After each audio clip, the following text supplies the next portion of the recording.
consultant in private practice in St. Paul, Minnesota. Ray, can psychological methods enable athletes to return to competition more quickly after an injury? Oh, you bet. You know, it's real interesting. We've been working so much with performance with athletes. And recently, in about the past year or so, I was working with the University of St. Thomas in St. Paul, Minnesota.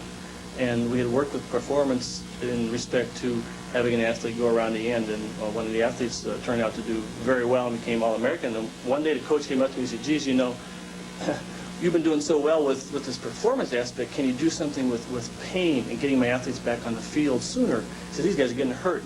So that one night, it was on a Friday night before, I think we played on Saturdays, we had 3 athletes. One had a partial shoulder separation. He was a second-string fullback. We had a first-string fullback who had also some damage to his shoulder and a meniscus damage and was unable to bend his knees. And the third athlete was a middle linebacker who had severe ankle sprain. We worked with them psychologically, just relaxing the individual, going through a bunch of visualization techniques in a certain way, some way that I've really never done before.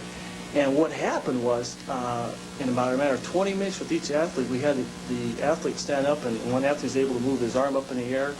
The other athlete was able to bend completely down, and the other athlete who had an ankle injury walked completely across the floor without any problems whatsoever.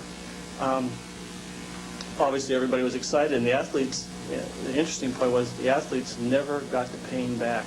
So this excited a lot of people, and over the course of the year, we worked with about 25 individuals and saw substantial to total reduction in pain. Now, the qualifier is that these individuals have all seen the trainer, they had all seen their physician, and we were working closely with them. The trainer's physician, the athletes, always had the final say as to whether the athlete was ready to perform. One thing that was real interesting is we had an athlete get hurt during a game. He had a forearm injury, a helmet to his forearm, and had lost most of his strength in his hand, and he also had severe pain. He was checked out by the trainer, and what we ended up doing was to work with him on his sidelines through one series of down. We got the pain to be substantially reduced, along with the slight growing pull that he had, and we had his strength get up to near normal, and he was able to play the rest of the game.